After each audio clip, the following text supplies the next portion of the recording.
5 seconds. Start.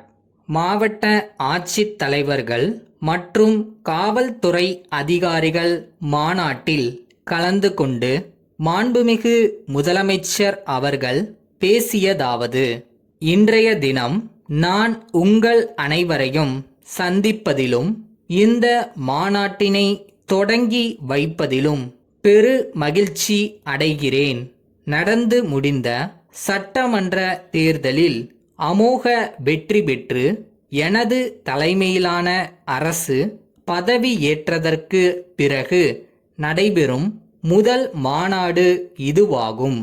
2 மாதங்களுக்கு முன்பு நடைபெற்ற தேர்தல் பிரச்சாரத்தின் போது தமிழகத்தில் மீண்டும் நல்லாட்சி நடைபெறவும் சட்டம் ஒழுங்கினை நிலைநாட்டிடவும் எனது தலைமையிலான அரசு முழு மூச்சுடன் பாடுபடும் என்று தமிழக மக்களிடம் வாக்குறுதி அளித்துள்ளேன் என்பதை நீங்கள் அனைவரும் நன்கு அறிவீர்கள். அந்த வகையில் என்னென்ன நடவடிக்கைகளை மேற்கொண்டு சட்டம் ஒழுங்கினை செம்மையாக பாதுகாத்திட இயலும் என்பது குறித்து ஆலோசிப்பதற்காக இந்த மாநாடு இன்றைய தினம் நடைபெறுகிறது. கடந்த சில மாதங்களாக சமூக விரோதிகள் தமிழ்நாட்டில் நடத்தி வரும் நிகழ்வுகளின் காரணமாக பொதுமக்கள் அச்சத்துடன் வாழ்ந்து வரும் நிலை இருந்து வருகிறது என்பதை நாம் அறிவோம். கடந்த காலங்களில் காவல்துறையின் திறமையின்மையின் காரணமாகவும் அரசியல் தலையீடுகளின் காரணமாகவும் இத்தகைய நிலை இருந்து வருவதாக எனக்கு கிடைத்த தகவல்கள் தெரிவிக்கின்றன. இத்தகைய ஒரு அவல நிலையை இரும்பு கரம் கொண்டு அடக்கிட எனது அரசு அனைத்து முயற்சிகளையும் உங்கள் அனைவரின் உதவியோடும் மேற்கொள்ள உள்ளது என்பதை இந்த தருணத்தில் நான் தெரிவித்துக் கொள்ள கடமைப்பட்டிருக்கிறேன். அதேபோன்று கிராமப்புற மக்களின் வாழ்க்கை தரம் கடந்த 5 ஆண்டுகளில் எந்தவிதமான முன்னேற்றமும் அடையவில்லை என்பதை புள்ளி விவரங்கள் வாயிலாக நாம் அறிவோம். ஒரு நாட்டின் வளர்ச்சிக்கு கிராமப்புறங்கள்தான் அடித்தளமாக விளங்குகின்றன என்று சொன்னால் அது மிகையாகாது.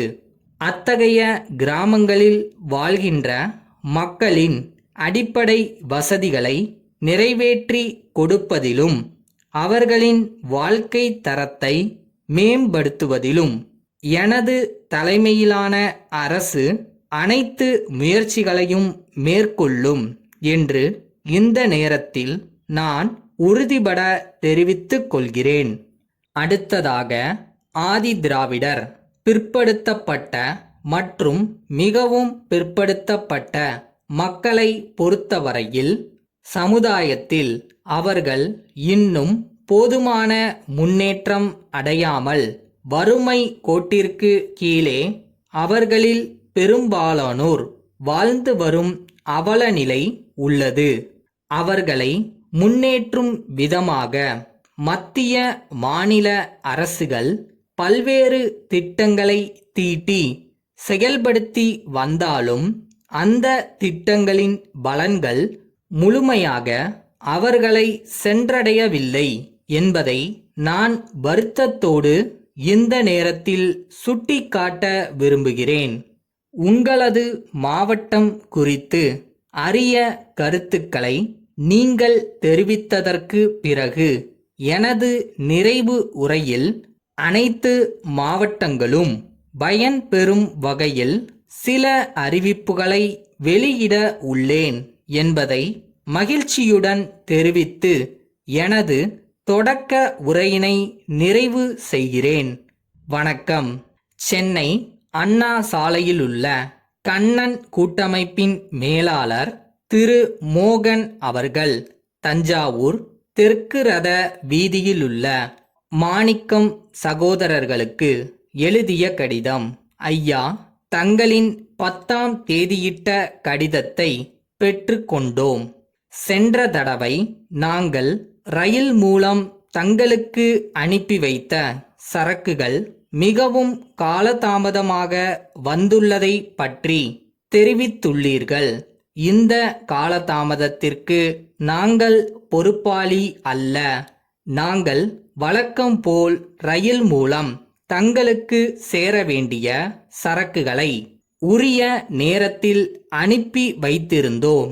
ஆனால் கடந்த வார இறுதியில் பெய்த பலத்த மழை காரணமாகவும் சென்னை தஞ்சாவூர் இடையேயுள்ள ரயில் பாலங்களில் ஏற்பட்ட சேதத்தின் விளைவாகவும் சரக்கு தங்களுக்கு கிடைப்பதில் தாமதம் ஏற்பட்டது என்பதை தெரிவித்துக் கொள்கிறோம். அடுத்த மாதத்தில் தங்களுடைய மாவட்டத்தில் நடைபெற இருக்கும் பண்டிகையை முன்னிட்டு சரக்குகளை விரைவில் அனுப்பி வைக்கும்படி கேட்டுள்ளீர்கள்.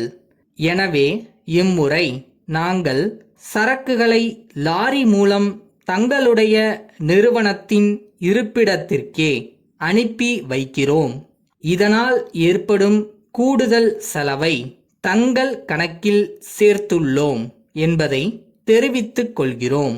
தங்கள் அன்புள்ள